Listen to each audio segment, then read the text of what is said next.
I was sitting in my home studio. The familiar mess of canvas prints scattered across the floor, tech monitors glowing faintly in the dim light, and half-finished projects leaning against the walls. My fingers were smudged with paint from messing around earlier, and the air smelled like turpentine and coffee. It was a normal Thursday afternoon or so, I thought. Then my phone buzzed on the desk, cutting through the quiet hum of the room. I glanced down, expecting a text from Claren nagging me about picking up groceries or something instead. It was a notification from Forbes. My heart stopped for a second as I read the headline Forbes billionaire list. Meet the reclusive digital art mogul behind a $5.1 billion NFT empire. And there it was, my name, in bold, staring back at me like some kind of surreal joke. I blinked hard, rubbed my eyes, and read it again. Public out there. No, going back now. The weight of it hit me slowly, like water seeping into the cracked ground. For 12 years I'd kept this life hidden, my real life, not the one everyone thought I had. My wife, Clara, her parents, Gerald and Margaret, her whole family. They all saw me as the struggling artist, the guy barely scraping by on odd jobs and hobby projects. I let them think that it was easier that way, less explaining, less arguing. But now the mask was off, and I could feel the ground shifting under me on the desk next to my phone at a gold-lettered invitation, fancy and crisp, for the family reunion happening in 2 days at Gerald and Margaret's sprawling estate. I've been dreading it for weeks. Clara had even pulled me aside yesterday, her voice sharp, as she said, "Please just don't embarrass the family this time." She'd meant, don't show up in my paint-stained jeans. Don't ramble about art no one cared about. Don't give her dad another reason to look down his nose at me. I nodded, kept my mouth shut like always. But now, with that Forbes alert glaring up at me, everything felt different. I leaned back in my chair, staring at the ceiling, my mind racing. How was this even happening? I mean, I knew it was coming eventually. Jules, my assistant, had warned me last month that the magazine was sniffing around my business. She's brilliant like that always, 2 steps ahead with her deadpan voice and ruthless way of handling things. "They're on to you," she'd said over the phone. "No emotion, just fact. You're a nuss. Days are numbered." I'd shrugged it off, then told her to keep the jet on standby and the island prepped just in case. But seeing it live, seeing my name tied to billionaire and mogul, it felt like someone had kicked the legs out from under my chair. Clara didn't know. Her parents didn't know. None of them did. For 12 years, I played the part they wanted me to play. The broke dreamer married to their perfect daughter. The guy they pitted at every holiday dinner I drove. A beat-up old truck, were clothes that looked like I pulled them from a thrift store bin. Let them pick up the tab when we went out. Why? Because every time I tried to tell them about my work, about blockchain, NFTs, the digital galleries I was building, they laughed or rolled their eyes. "That's cute," Gerald had said once, patting my shoulder like I was a kid with a lemonade stand. So I stopped trying. I built it all in secret instead. Now the secret was out, and I didn't know whether to laugh or panic. I picked up the phone again, scrolling through the article. It had everything my first NFT dropped 12 years ago. The anonymous platform I launched. That took off like wildfire. The licensing deals, the acquisitions. They even had a photo of me from some random conference I'd spoken at years back, when I'd forgotten about Reclusive. They called me. I guess that was true. I'd stayed out of the spotlight, kept my head down, let the work speak for itself. But $1 billion. That number stared back at me, cold and real. I'd known I was doing well, a hell. I bought a private island last year, hadn't I? But seeing it laid out like that made it feel bigger, heavier, and the timing couldn't have been worse. 2 days from now, I'd be walking into that reunion, facing Clara's family, with no way to hide anymore. I set the phone down and ran my hands through my hair, trying to think Clara would see this soon if she hadn't already. Her phone was always buzzing with news alerts. She loved keeping up with the world, loved knowing things before everyone else. What would she say? What would she do? Just last night, we'd been in the kitchen, her chopping vegetables for dinner. While I pretended to help, she'd sighed loud and dramatic and said, "I wish you'd figure out something stable. You know my parents keep asking when you're going to grow up." I just smiled, nodded, let it roll off me, like I always did stable. She had no idea, and her parents, God, Gerald and Margaret, were the worst old money types. Stiff and judgmental, always acting like I was some charity case they'd taken in by letting me marry their daughter. Margaret with her fake smiles, Gerald with his lectures about real work they'd spent years looking at. Me like I was nothing, and now they'd have to eat every word. I stood up pacing the studio, my boots scuffing against the hardwood floor. The invitation caught my eye again. Sitting there all smug and proper. 2 days, until I'd walk into that reunion, and they'd all know part of me wanted to call Jules right, then tell her to fire up the jet and fly me somewhere far away, maybe the island where I could sit on the beach and let this blow over. But another part of me, the bigger part, wanted to see their faces. I wanted to watch Gerald's smug grin falter, watch Margaret's pearls tremble as she clutched them, watch Clara try to figure out how she'd missed this. For 12 years, I've been invisible to them, a shadow in their perfect little world, but not anymore. The truth was out, and it was mine to own. I stopped pacing, grabbed my phone, and texted Jules. "Its live plan reveal starts now." Her reply came back in seconds, short and sharp, like always on it. I took a deep breath, feeling the adrenaline start to pump. This was it. The mask was off, and I was ready to step into the light. I was still reeling from the Forbes alert, my phone sitting heavy in my hand when it buzzed again. This time, it wasn't some news app.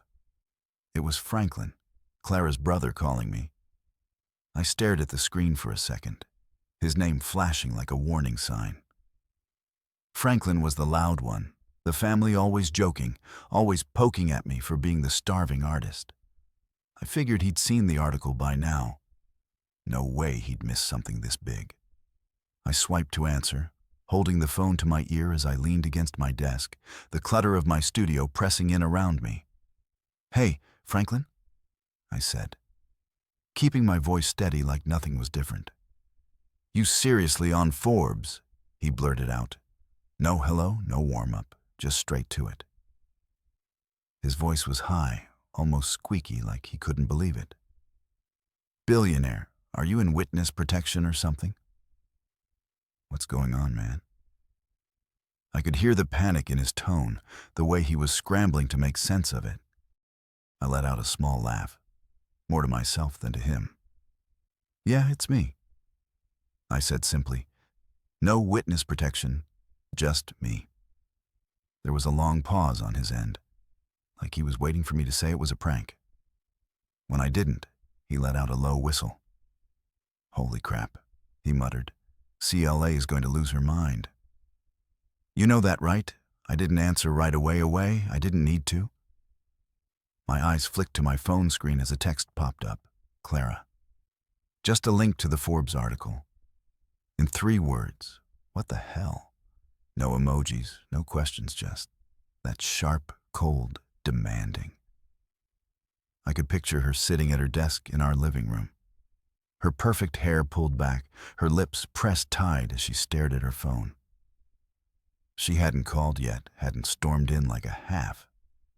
Expected her to just that text, sitting there like a loaded gun. I switched back to Franklin, who was still gambling. "I mean, dude, How you've been driving that rusty truck forever. You let Mom and Dad pay for dinner last month. What's the deal?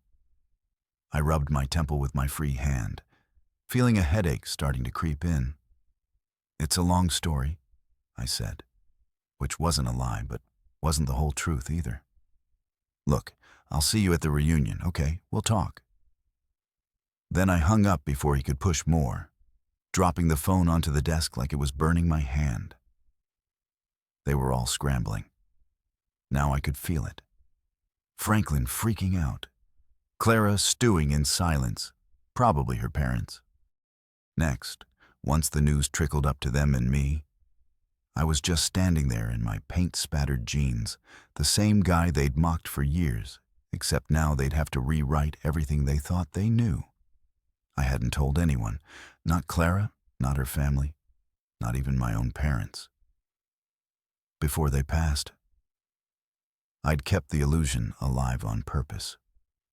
The truck I'd bought it cheap 10 years ago kept it running. Just a blend in the clothes, old habits from when I really was broke, plus they were comfortable letting them pay for dinner. That was just me biting my tongue, letting them feel big while I sat on a fortune. They couldn't even imagine. Why didn't I say anything? Because I tried back in the beginning. I'd sat Clara down once, showed her my sketches for a blockchain art platform, explained how NFTs could change everything.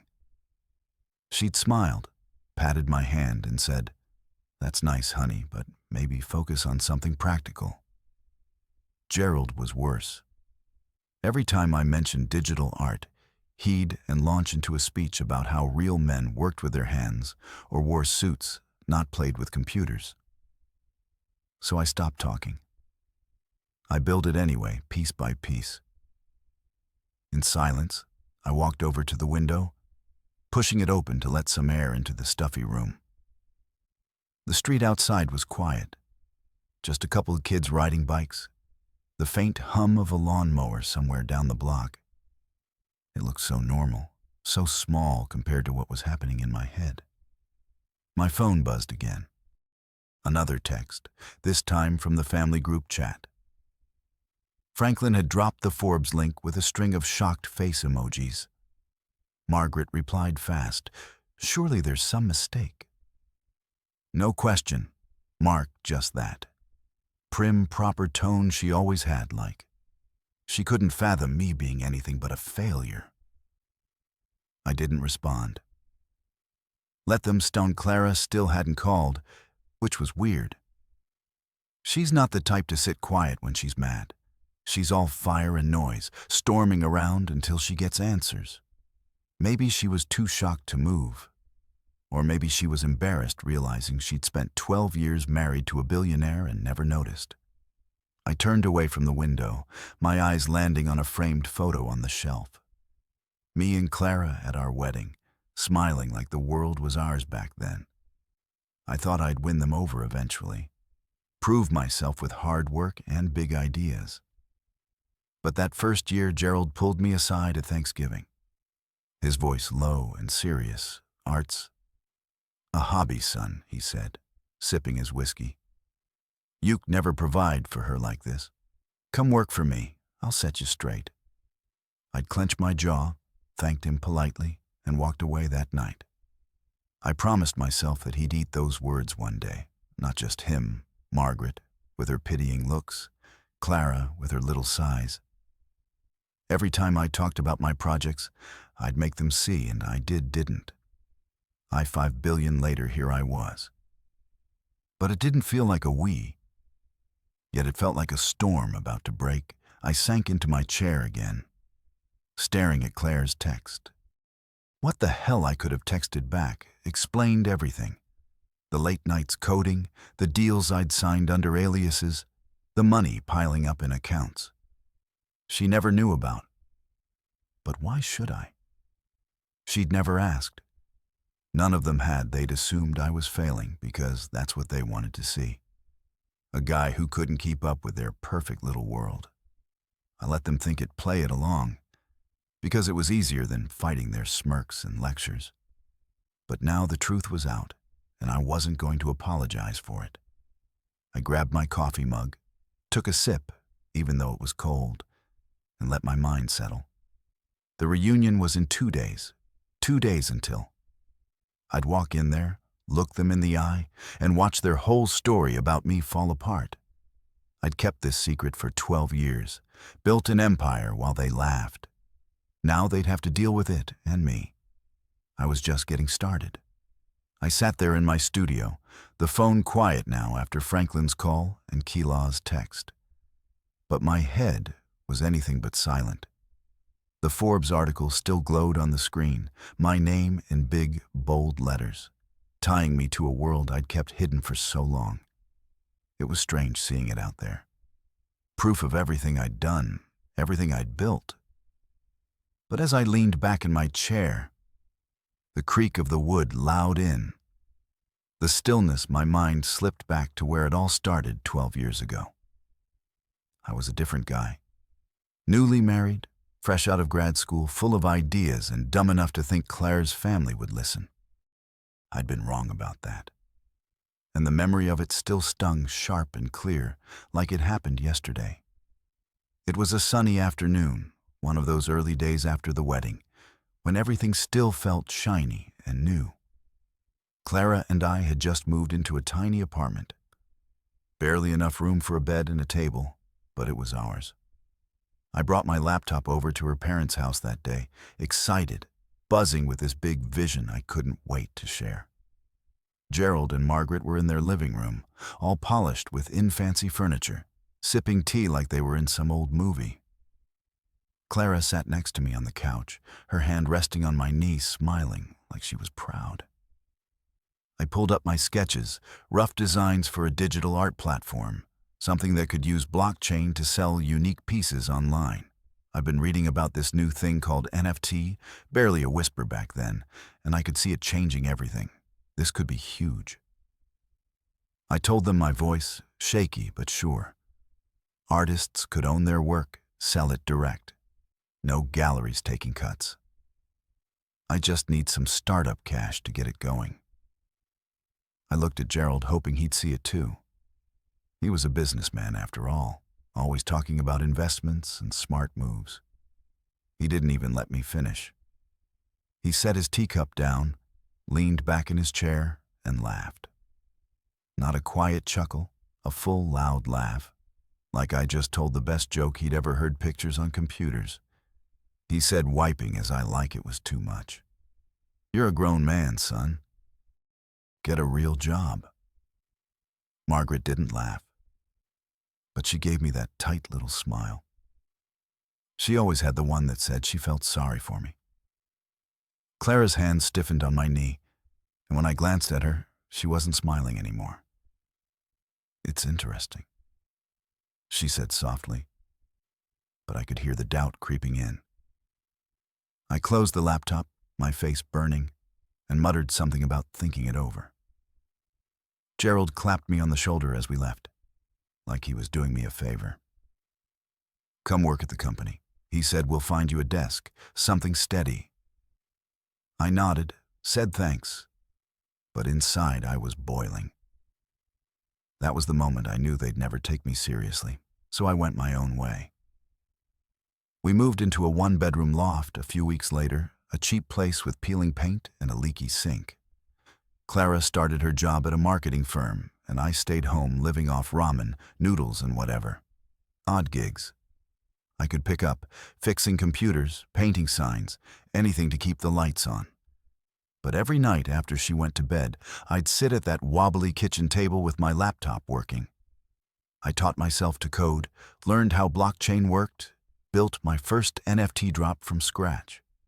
It was rough, clunky designs, no fancy branding. But I put it out there anyway, anonymous, just to see. 2 hours later, it sold out, every single piece gone.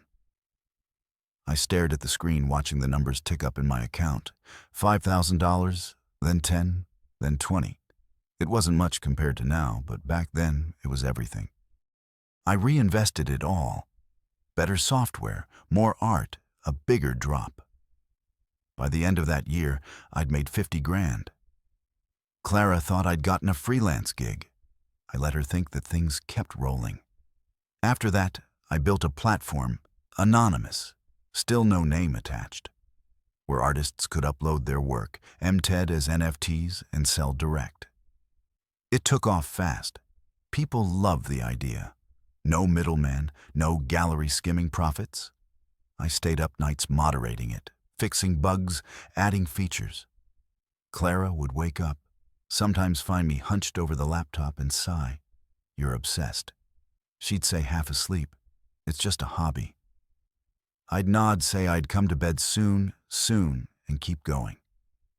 By year 3, I'd launched a second platform, cleaner, faster, with a licensing system for big buyers. Galleries, brands, even movie studios. That's when the money really started coming in. 80 million by year. 5 all tucked away in accounts I never told anyone about. I bought the truck, then an old beater from a guy down the street just to keep up the acti. Clara's family saw it and nodded like it made sense. Poor me, still scraping by. I could have told them then, could have sat Clara down, shown her the bank statements, the deals I'd signed with companies across the world. But I didn't. Why? Because every time I brought up my work, even casually, they shut it down.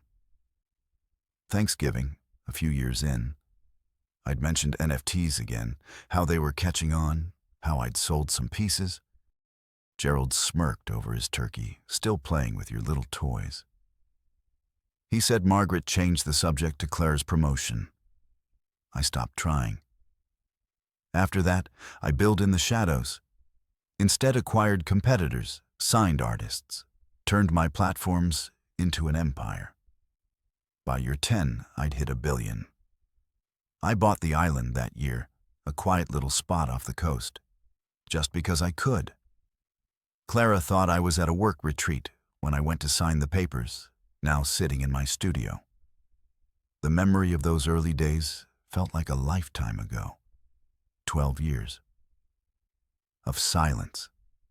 Of letting them think I was nothing, all leading to this, a Forbes list with my name on it. I stood up, walked to the shelf where I kept my old sketchbook, the one with those first designs. I flipped it open, ran my fingers over the faded pencil lines. Gerald's laugh echoed in my head, and I clenched my jaw. He'd been wrong. They'd all been wrong, and in 2 days at that reunion, they'd see it. I'd make sure of it. I set the sketchbook down, my hands steady. Now this wasn't just about money. It was about proving I'd been more than they ever thought. Quietly, patiently, all along. I was still in my studio, the old sketchbook back on the shelf. When the chaos really started, my phone had been quiet for maybe an hour after Franklin's call and Claire's text. But that didn't last. It buzzed again, loud and insistent. And when I picked it up, I saw the family group chat blowing up.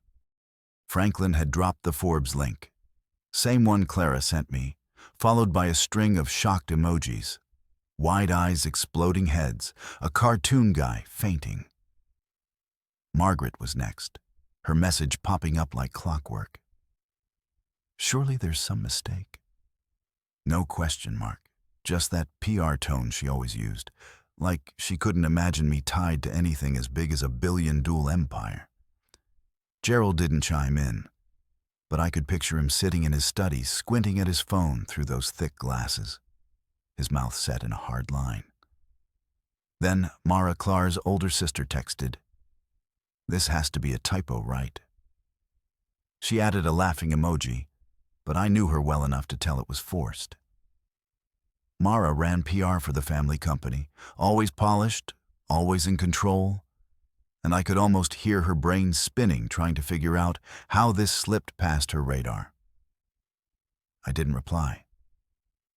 Let them squirm. I set the phone face down on the desk and rubbed my hands over my face, trying to shake off the mix of nerves and satisfaction bubbling up inside me. The article had hit like a grenade, and they were all scrambling to pick up the pieces. Clara still hadn't called, which was starting to feel heavier. Her silence, louder than any yelling, would have been. 5 missed calls popped up on my screen then, all from her, one after the other, like she'd finally snapped out of her shock. I didn't pick up, not yet. I needed a minute to breathe, to think this was moving fast, faster than I'd expected, and I had to figure out how to play it. That's when my other phone buzzed, the private one I kept for work. The one no one in the family knew about it was Jules, my assistant, texting in her usual clip. Way, Forbes is live. Plan reveal. Activated jets, fueled islands, prepped cars are en route. You good? I smiled a little, despite everything. Jules was a rock. Brilliant, no nonsense, always ready to move. When I said go, I typed back. Good, keep it rolling. Her reply was, instant done, plan reveal. We cooked it up months ago, half joking at first, when she'd warned me the press was getting close. They'll find you eventually, she said, sitting across from me in her tiny office, her voice flat like she was reading a grocery list. What's the move when they do? I leaned back, thought about it, and said, we show them everything all at once. Make it impossible to ignore. She nodded, started making calls, and that was that. Now it was real. The private island I bought last year, a 200-acre chunk of paradise I'd kept off. Everyone's radar was being prepped right. This second staff were setting up the resort, the galleries, the bungalows. 3 Rolls-Royces were on their way to Gerald and Margaret's estate, ready to pick up the family for the reunion. The jet, my jet, one of 3, was fueled up, waiting to fly us all to the island, and the art installations. My pride and joy were going live. Hollow screens, LED displays, the works.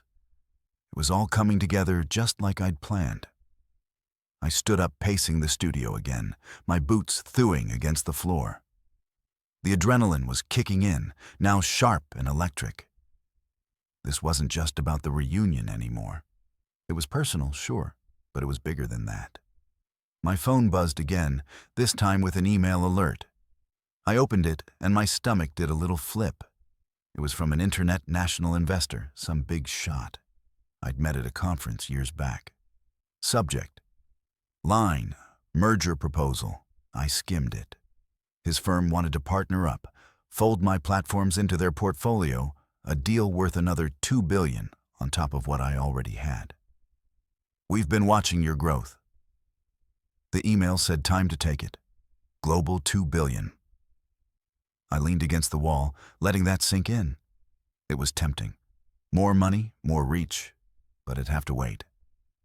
This weekend wasn't about business. It was about me, Clara, her family.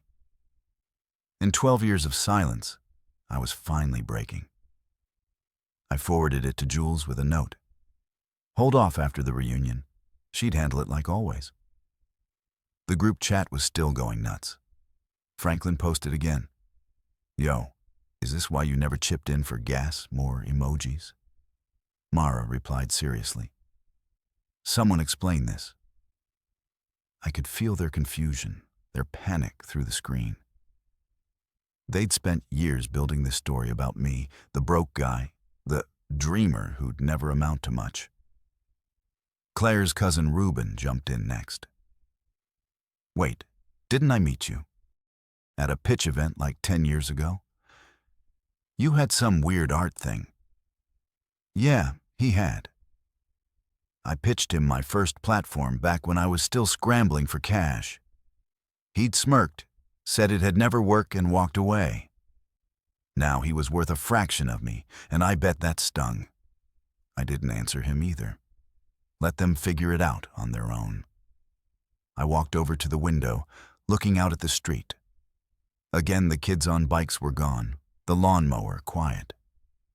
Now it was just me and the hum of the studio, the weight of what was coming pressing down 2 days until the reunion. But it felt like it was already starting. The article, the calls, the texts. My whole world was shifting, and I was the one turning the wheel. I thought about Clara again. Those 5 missed calls. She'd be mad, sure, but what else hurt? Embarrassed? I didn't know she'd always cared about what people thought, her parents, her friends, the neighbors. Me, being a billionaire, didn't fit her neat little picture. Maybe that's why she hadn't called again. Maybe she was too busy rewriting her own story. I turned back to my desk, picked up the gold-lettered invitation. It felt flimsy, now small compared to what I was about to bring. The Rolls-Royces would roll up soon, the jet would take off, and I'd walk into that reunion not as the guy they pitted, but as the guy they couldn't ignore. Jules had everything in motion, cars, jet island, all of it. I just had to hold it together. Until then, my phone buzzed one more time. Clara finally texting again. "We need to talk now." I stared at it, my thumb hovering over the reply button. Not yet, I decided. Let her wait. Let them all wait. The article was just the start. The real drop was coming, and I'd be ready when it hit. I was still holding the phone, staring at Kayla's. "We need to talk now. Text." When I heard the front door slam open. My studio is on the 2nd floor of our house, tucked away in what used to be a guest room. So the sound hit me like a jolt. Heavy footsteps pounded up the stairs, and I knew it was her before she even burst in. Clara stormed through the doorway. Her face flushed red, her eyes wide and wild like she'd just run a mile. She was still in her work clothes. Crisp blouse, pencil skirt, heels. Clicking hard against the wood floor, her purse dangled from one arm, swinging like she'd forgotten it was there. "Why didn't you tell me?" She shouted, her voice sharp enough to cut through the quiet of the room. She didn't wait for an answer, just kept. Going pacing in front of my desk. "Forbes billionaire, 5 billion eyes, and you didn't say a word. What is this? Some kind of sick joke." I leaned back against the wall, crossing my arms, watching her unravel. She looked furious. But there was something else there too. Panic, maybe, or fear. I kept my voice calm, steady, even though my pulse was thumping in my chest.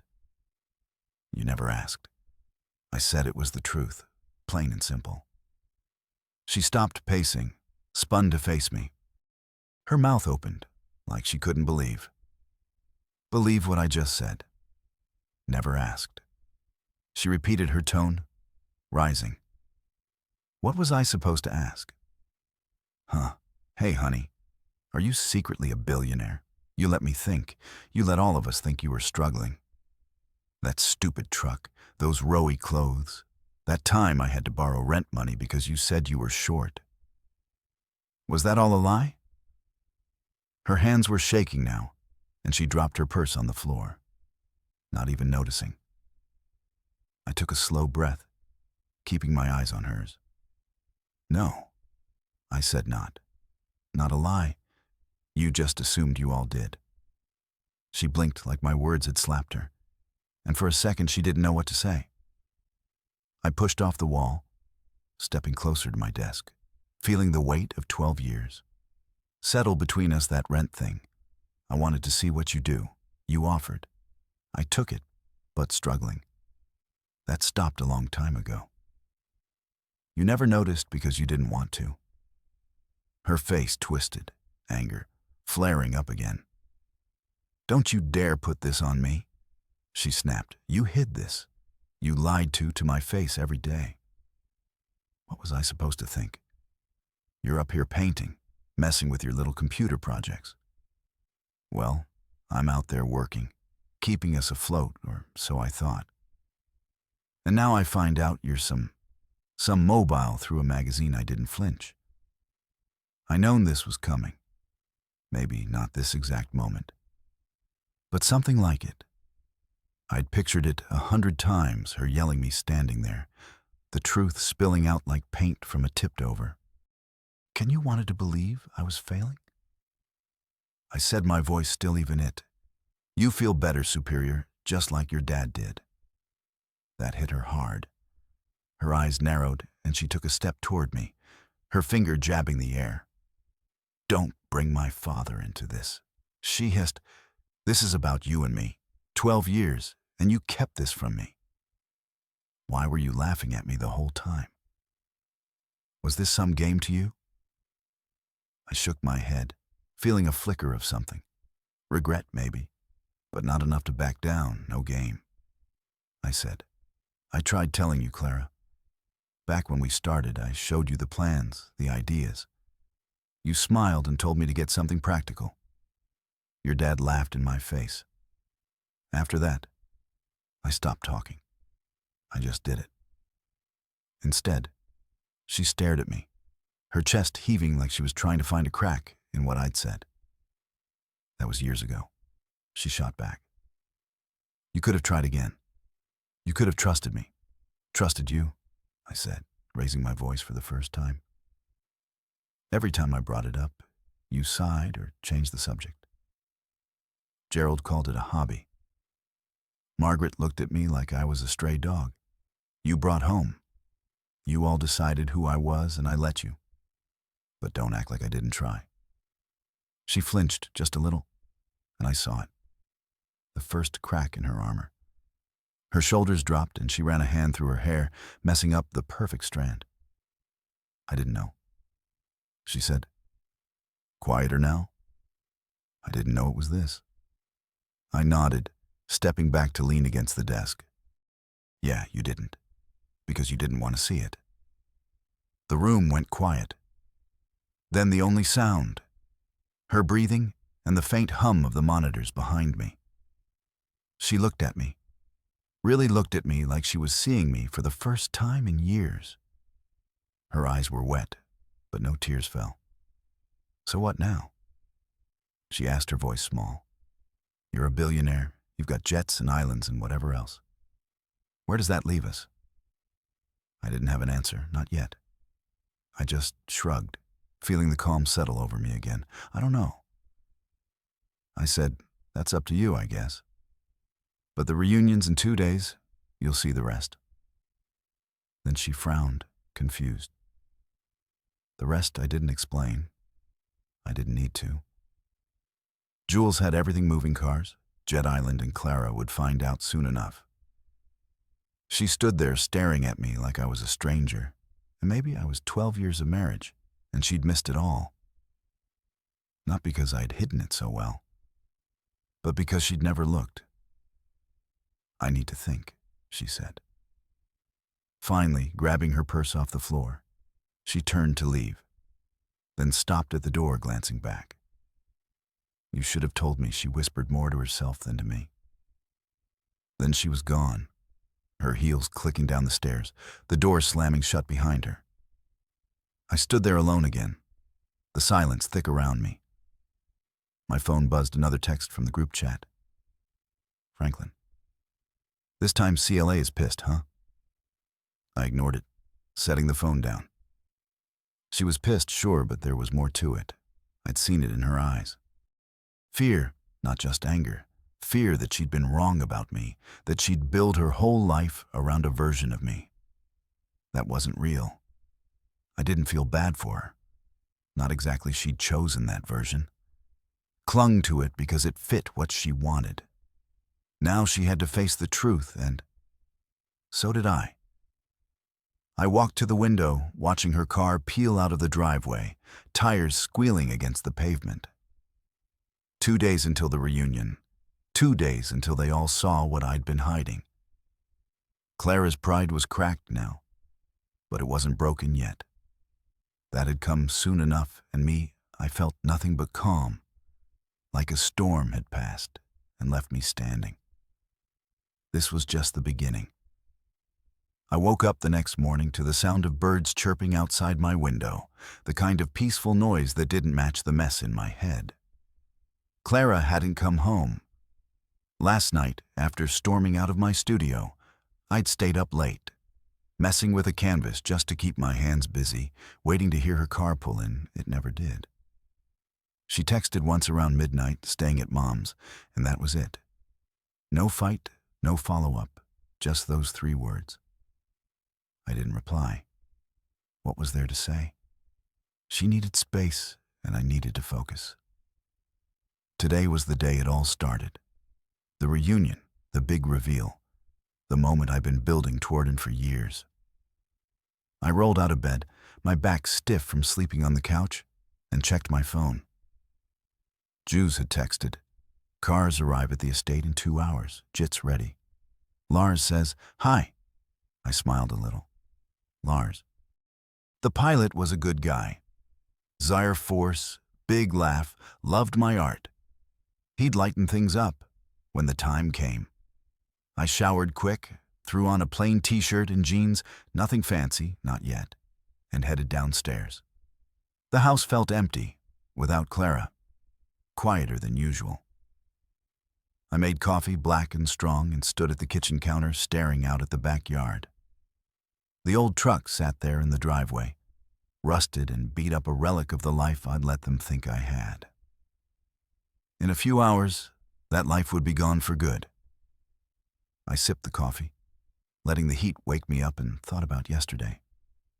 Clara's anger, her shaking hands, the way she looked at me like I betrayed her. Maybe I had in a way, but she betrayed me too, hadn't she? 12 years of dismissing me, sighing at my hobbies, never once asking what I was really doing.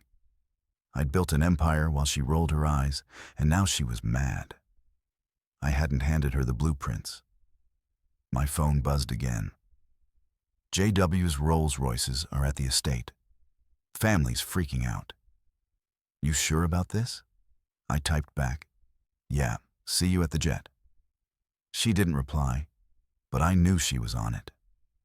3 Rolls-Royces pulling in up to Gerald and Margaret's fancy countryside place. Black, sleek, shining in the sun would have stopped them cold. I could picture it.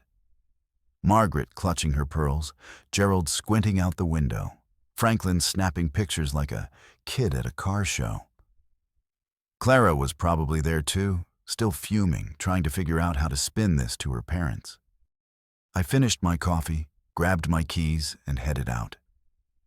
The truck grumbled to life, same as always, and I drove the hour to the estate, the familiar roads, winding through trees and fields. My stomach was tight, but not from nerves. Excitement, maybe, or just the weight of what was coming when I pulled up. The Rolls-Royces were parked in a neat row out front, their engines purring soft. The family was already outside, dressed for what they thought was a casual weekend.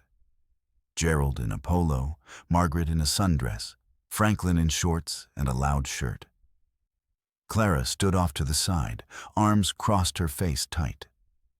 They all turned as I climbed out of the truck, the gravel crunching under my boot. "What's this?" Gerald called, waving a hand at the cars, some kind of prank before I could answer. The jet roared overhead, low enough to rattle the windows. Its silver body catching the light it circled once, then landed smooth on the private airstrip behind the estate, one I'd paid to have built years ago. Back when Gerald thought I was borrowing money for rent, the side of the jet gleamed with gold lettering, Caval visuals, redefining digital art, my company, my name. Their jaws dropped, every single one of them. Franklin let out a loud whoo and pulled out his phone, filming. Margaret's hand went to her chest, her pearls trembling. Gerald blinked hard like he couldn't trust his eyes. "Is that your jet?" he asked, his voice shaky, for the first time I could remember. I smiled, easy and calm. "Yeah," I said, "one of 3, shall we?" I didn't wait for them to answer. Just started walking toward the airstrip. The drivers, sharp guys in black suits. Jules had tired, opened the Rolls-Royce doors, and the family piled in, slow and stunned, like they were stepping into a dream. Clara hung back, her eyes locked on me. "You're serious?" She said, not a question. "Dead serious," I replied. Then climbed into the lead car. She followed, sliding in beside me, her perfume sharp in the leather-scented air. The ride to the jet was quiet. The family split between the cars, no one knowing what to say. Clara stared out the window, her hands clenched in her lap. I didn't push her, let her process it. When we reached the airstrip, Lars was waiting by the steps, grinning wide. "Hey, boss," he called, tipping his cap. "Nice day for a flight." "Huh," I laughed, clapping him on the shoulder. "Perfect day," I said. The family trailed behind me, still dazed, as we boarded inside. The jet was a world of its own. Cream leather seats, polished wood hollow screens flickering to life along the walls. My NFT collections rotated on display. Glowing colors and sharp lines, pieces that had sold for millions. Champagne sat chilled in buckets, courtesy of Jules. "Welcome aboard," I said, turning to face them. "Make yourselves comfortable." Franklin flopped into a seat, grinning like a kid. "This is insane, man," he said, grabbing a glass. Margaret sank down slow, her eyes darting around, while Gerald stood stiff, staring at the screens. These are yours," he asked, pointing at the art designed them, sold them, built the platforms they run on. I said, "That's what I've been doing." He didn't reply, just sat down, heavy like the wind had been knocked out of him. Mara, who'd been quiet, looked pale, her PR brain probably screaming at the missed opportunity. Reuben Clar's cousin fidgeted with his tie, avoiding my eyes. He knew he'd blown it years ago. Clara stayed standing, her arms still crossed. "Where are we going?" she asked, her voice tight. "My island," I said, simple, like it was nothing. "You'll see." Lara's voice crackled over the speaker. "Buckle up, folks, we're off." The jet engines hummed, and we taxied down the runway, lifting smooth into the sky. I leaned back in my seat, watching them. Gerald gripping the armrests, Margaret sipping champagne like it had calmed her nerves, Franklin snapping selfies. Clara sat across from me, her eyes locked on mine. "Searching for something, you're enjoying this," she said low enough that only I could hear. Maybe I admitted been a long time coming. She didn't smile, did not, just looked away. The jet climbed higher, the estate shrinking below us, and I felt it. The weight lifting, the mask gone. They hadn't seen the island yet. Hadn't seen the half of it, but they would. And when they did, there'd be no going back. I sat back in the plush leather seat of the jet, the hum of the engine steady beneath us as we cut through the clouds. The family was scattered around the cabin. Franklin sprawled out with a second glass of champagne. Gerald staring out the window like he could make sense of this from 30,000 aft. Margaret clutching her glass so tight I thought it might crack.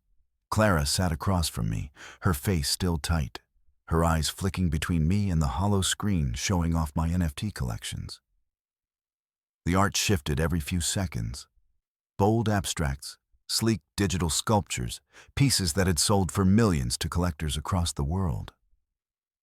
She hadn't said much since we took off, just that one line about me enjoying. This, maybe I was. After 12 years of swallowing their pity and smirks, it felt good to watch them squirm, to see the confusion on their faces. As they tried to catch up, Lara's voice crackled over the speaker, again breaking the quiet. "Folks, we're starting our descent. Alan's dead ahead. Hope you're ready for a hell of a view." Franklin perked up, pressing his face to the window like a kid, while Gerald shifted in his seat, his jaw tight. I leaned forward, catching Claire's eye. "You want to see this?" I said, nodding toward the window. She hesitated, then turned her breath, catching as the jet dipped lower. There it was, my island. 200 acres of green and blue stretching out against the ocean, a sleek resort gleaming in the sun, private bungalows dotting the shore and branded galleries rising up like modern art themselves. The water sparkled clear as glass, and the airstrip cut a clean line across the edge. It was mine. Every inch of it bought and built with the money they never knew I had, and the jet touched down smooth, Lars landing it like it was nothing, and the family sat there.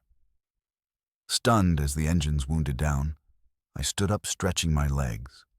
"Welcome to my island," I said, keeping my voice casual. "Lee Tun, go." They followed me out, slow and quiet, stepping onto the tarmac, where warm air hit us thick with salt and flowers. A massive LED sign flashed to life as we walked toward the resort. "Welcome to the Kaval Empire built while you doubted me."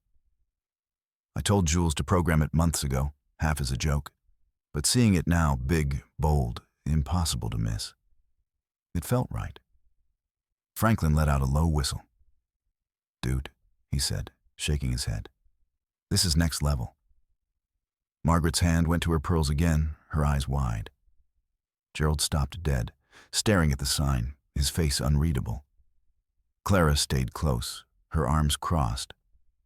But I could see her taking it all in the manicured paths, the glass-walled buildings, the staff in crisp uniforms waiting to greet us. We moved into the resort, a sprawling place with open ceilings and ocean views, and I led them to the bungalows, private suite I had set up for each of them. "Pick one," I said, waving a hand. "They're all yours for the weekend." Inside each room, I left something special.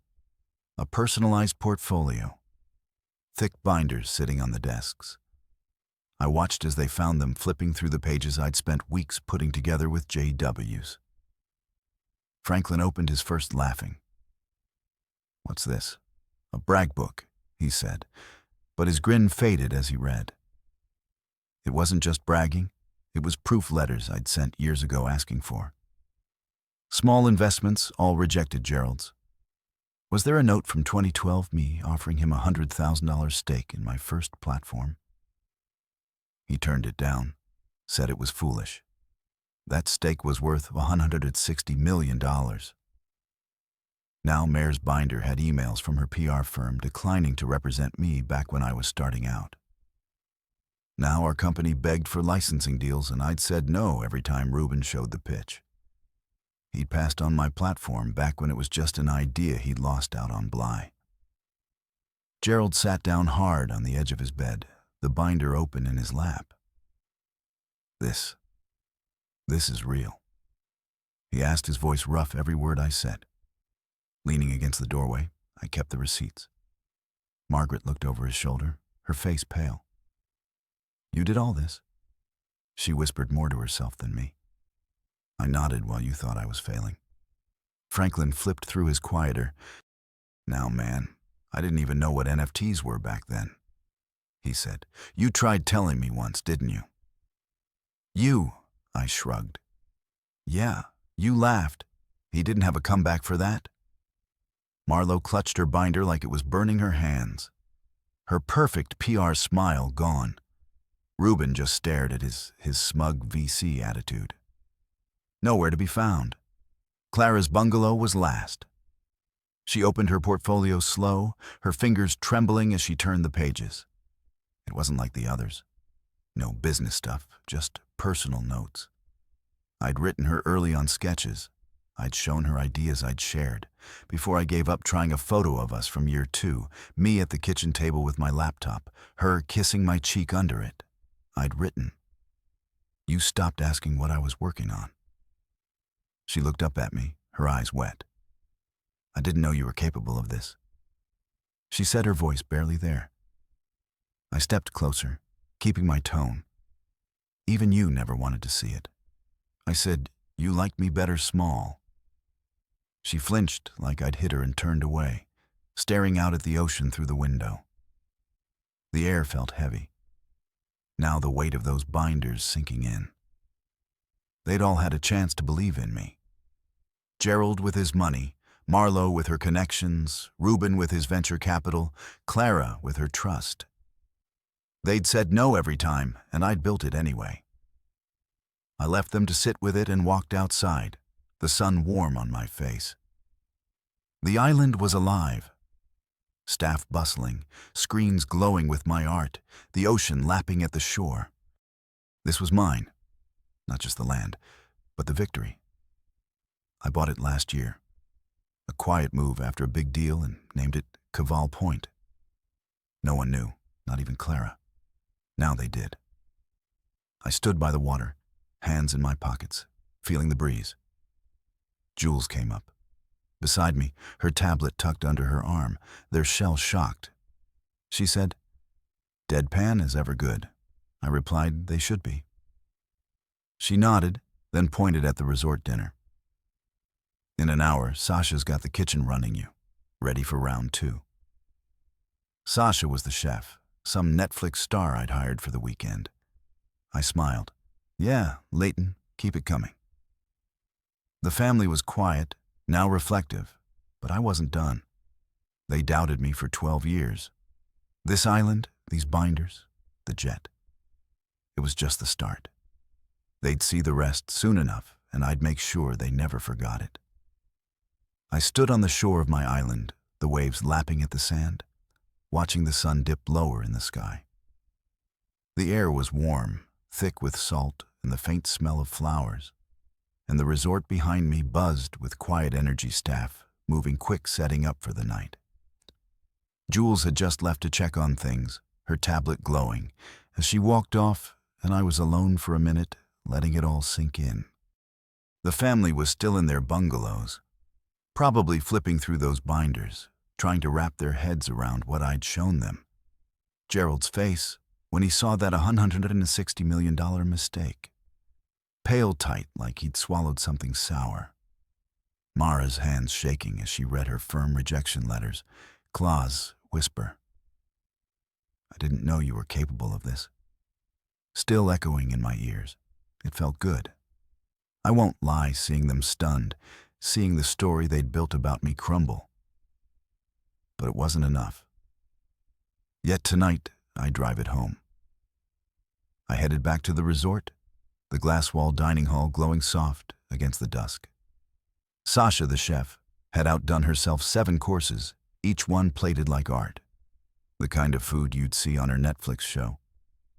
The table was long set with candles and crystal, the ocean stretching out dark beyond the windows. The family trickled and slow, still quiet like they weren't sure how to act. Franklin showed up first, his loud shirt swapped for a button down, grinning but subdued smells.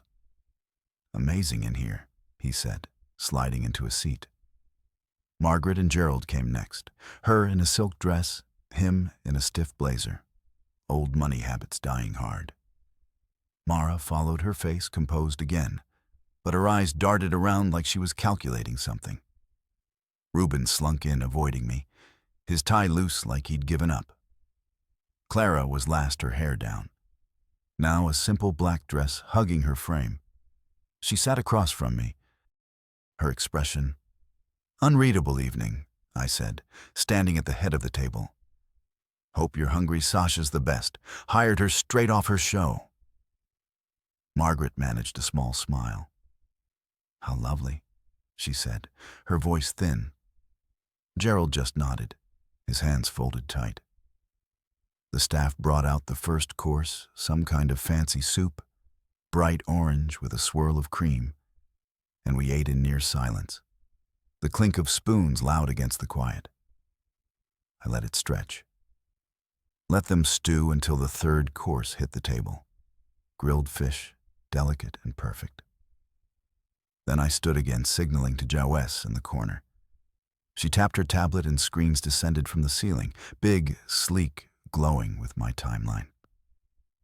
"Here's the story," I said, my voice steady, filling the room, 12 years of it. The first slide popped up. 2011, a photo of me at Gerald's house, laptop open, pitching my idea under it. His quote, "Get a real job." I looked at him, his face red. Now you said that I reminded him I didn't listen? Next slide, 2014. My first NFT drop sold out in 2 hours. Another quote, this time from Franklin. "This NFT thing won't last."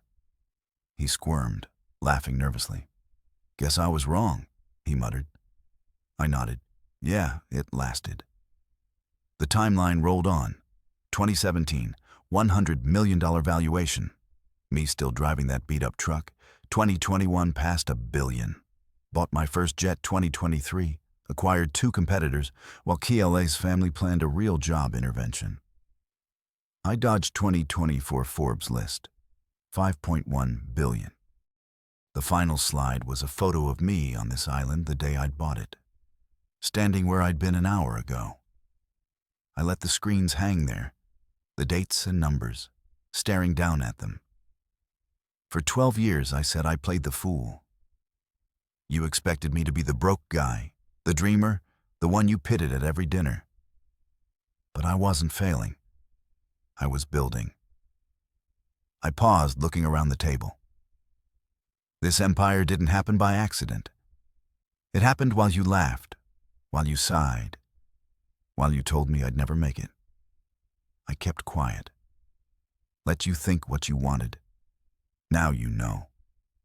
Gerald choked on his wine, coughing hard, his hand trembling as he set the glass down. Margaret stared into her plate, her fork still. Franklin leaned back, shaking his head. Slow, man. He said, you've been holding out. Mara's voice cut through, sharp and thin. You could have told us. She said, her PR mask slipping. We could have helped. I turned to her calm. I asked you to represent me in 2015. Your firm said no, said I wasn't worth the time. Now you want it. She flushed, looking away. Reuben shifted his chair, creaking. I didn't know it'd blow up like that. He mumbled about his rejected pitch. No one did, I said, except me. Then Clara spoke, her voice low but clear.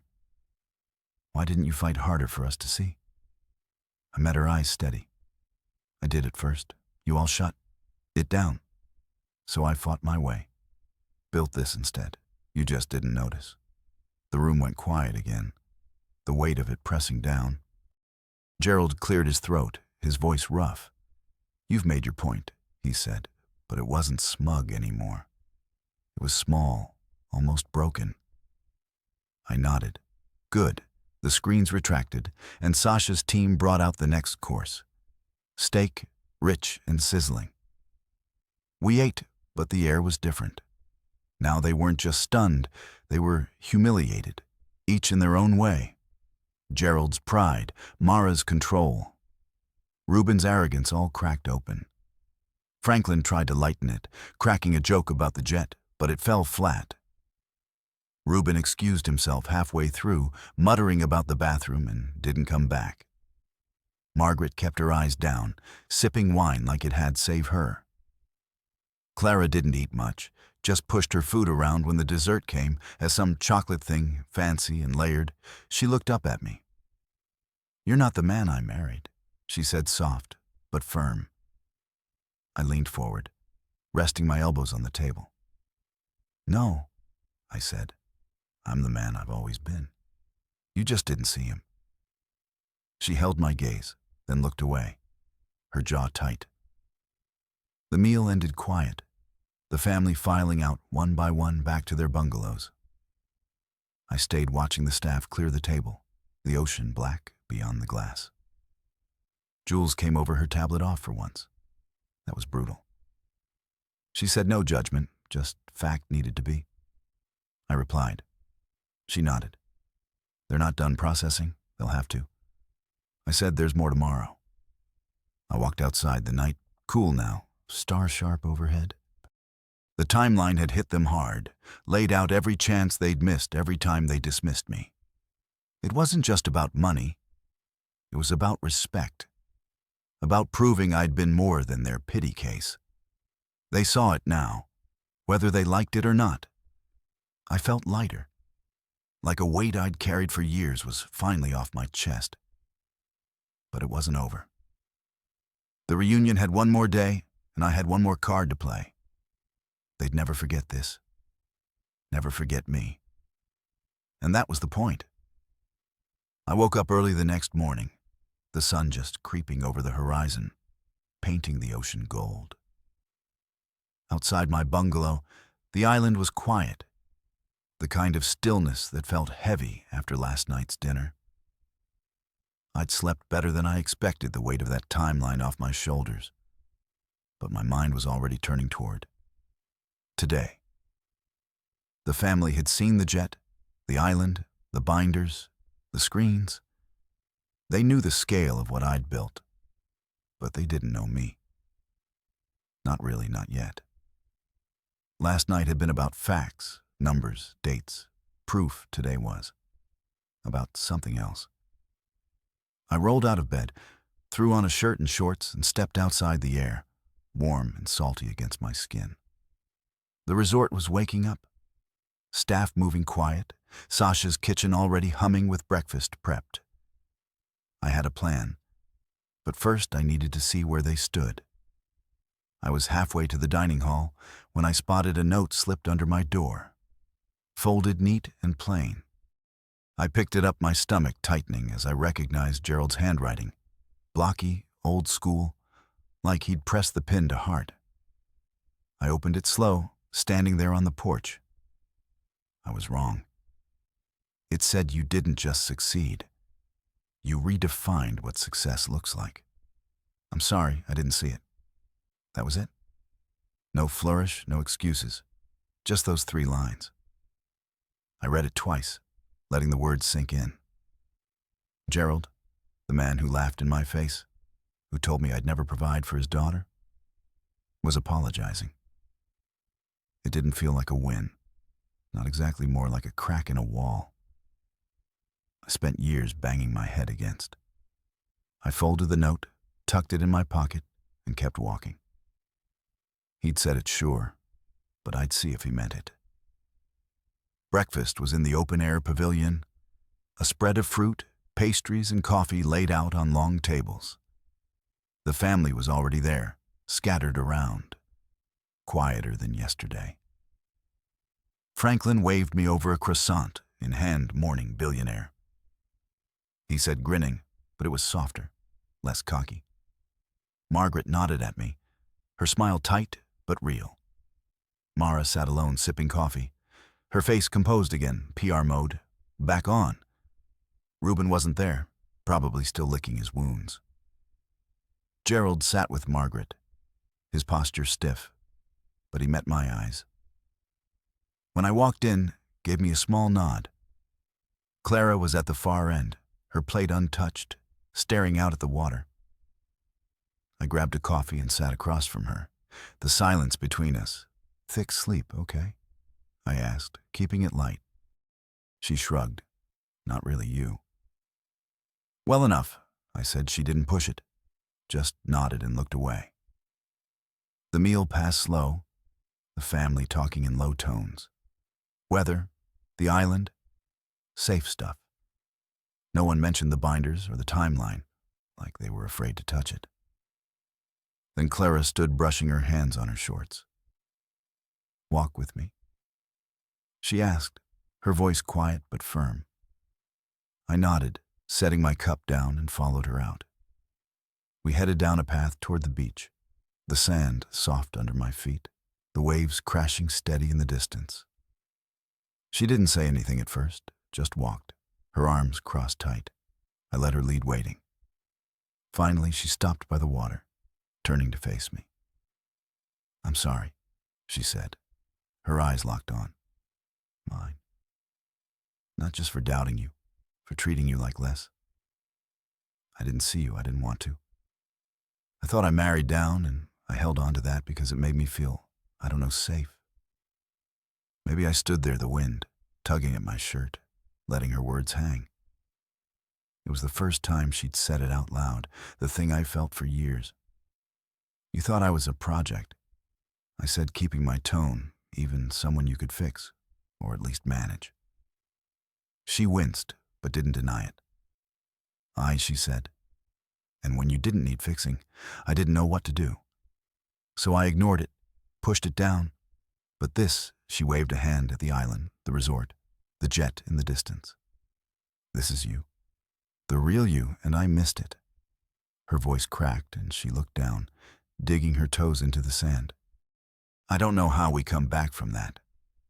I took took a step closer, the water lapping at my feet.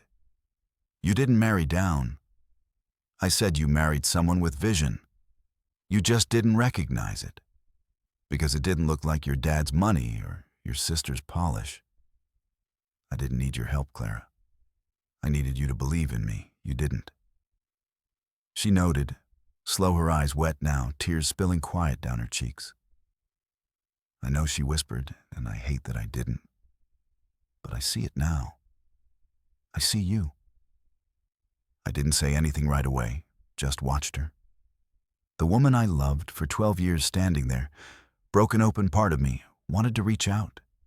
Pull her close, tell her we'd figure it out. But another part, the part that had built this island, this empire, held back. Seeing me now is a start, I said finally. But it's up to you what happens next. I'm not going anywhere, but I'm not pretending anymore either. She wiped her face, nodding again. I don't want to lose you, she said, her voice small. But I know I've got work to do to fix this. Us, I didn't argue, didn't promise anything. Yeah, I said you do.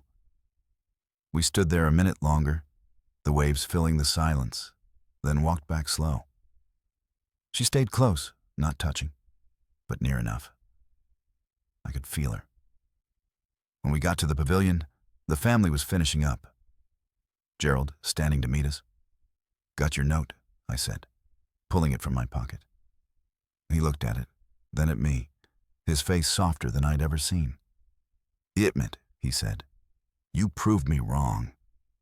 Son took guts. I nodded. Took time, I said. But yeah, the rest of the day passed easy. Swimming, lounging the family, loosening up a little. PL stuck by me, quiet. But there, like she was testing the ground between us, Gerald asked about the jet. Real questions, no lectures. Margaret complimented the island, her voice genuine. Mara even cracked a smile, offering to revisit a deal. I laughed it off by dusk. It felt different, not fixed, but shifting.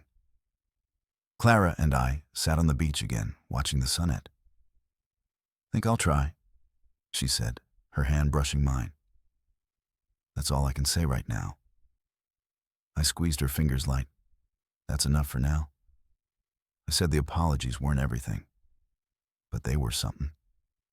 A start, and I take it one step at a time. Tomorrow I'd show them the rest. Tonight, I'd let it breathe. I woke up on the last morning of the reunion, with the sun already high, streaming through the bungalow's windows and casting long stripes across the floor. The island was alive. Outside, birds calling, waves rolling steady, the faint clatter of Sasha's team prepping breakfast. I lay there a minute, staring at the ceiling, feeling the weight of the weekend settle in my chest. Yesterday had been heavy. Gerald's note, Clara's apology, the slow thaw of the family shock. It wasn't perfect, not even close, but it was something. Today, though, was the final piece I'd shown them the past, the proof, the empire I'd built. Now I'd show them the future, what I was still reaching for. I rolled out of bed, threw on a clean shirt and shorts, and stepped outside the air, warm and thick against my skin. Breakfast was in the pavilion again, the same spread of fruit and pastries, coffee steaming in big urns. The family was there, looking more relaxed than before. Franklin in a loud shirt, again joking with Lars about the jet. Margaret sipping tea with a small smile. Gerald reading a paper he'd found somewhere. Marlo was on her phone, probably plotting her next PR move. And Reuben sat quiet, still a little off after the binders. Clara was at the table's end, her hair loose, picking at a mango slice. She looked up when I walked in, her eyes softer than yesterday, and gave me a nod. I grabbed a coffee and sat across from her, the buzz of the family around us feeling almost normal. Big day. She asked, her voice low. Yeah, I said, sipping the coffee last one. She didn't push, just nodded back, and we ate in quiet, the unspoken stuff still hanging between us. After breakfast, I stood tapping my mug to get their attention. "Got something to show you," I said, keeping it simple. "Meet me at the main gallery in 10. They looked up, curious, Franklin grinning, Gerald raising an eyebrow, Clara tilting her head. I didn't explain, just walked off, letting them follow when they were ready. The main gallery was the heart of the island. A sleek open space with glass walls and high ceilings, screens and projectors, built into every corner. I designed it myself, a place to showcase what I'd done and what was coming. Jules was already there, her tablet glowing, setting up the last details ready. She asked, "Deadpan as ever?" "Yeah," I said. "Leighton, do it." The family filed in slow, taking seats on the curved benches, facing a massive screen. I stood in front, hands in my pockets, waiting until they settled. This weekend's been about what I've built. I started my voice steady, the jet, the money stuff you didn't see for 12 years. But it's not just about the past, it's about what's next. I nodded to Jules. In the screen lit up a logo, bold and sharp Caval. Collective murmurs rippled through them. Franklin leaning forward, CLA's eyes narrowing. "This is my new project," I said, "a decentralized platform for artists. Global, open. No gatekeepers. Anyone can join, mint their work, sell it direct. No galleries, no middlemen. Just create ERS and buyers. Projected valuation, $10 billion in 5 years. Gerald let out a low whistle, rare for him. $10 billion, he repeated like he couldn't believe it. "That's the plan," I said. "It's what I've been working toward. Freedom for artists like me 12 years ago, who didn't have a shot otherwise." The screen shifted, showing mock-ups, clean interfaces, artist profiles, live auctions. "It's live next month," I added. "Already got 1,000 creators signed up. Big name, too. This isn't just a business, it's a movement." Franklin clapped, loud and sudden. "That's dope, man," he said, grinning. Margaret smiled, real, this time very impressive. She said, her voice soft. Mara nodded, her PR brain clearly spinning, but she didn't pitch anything. "Not yet," I turned to Clara, catching her eye. "This is who I am," I said, quieter now. Just for her, not the truck, not the paint stains. "This," she held my gaze, then nodded slow, like she was finally getting it.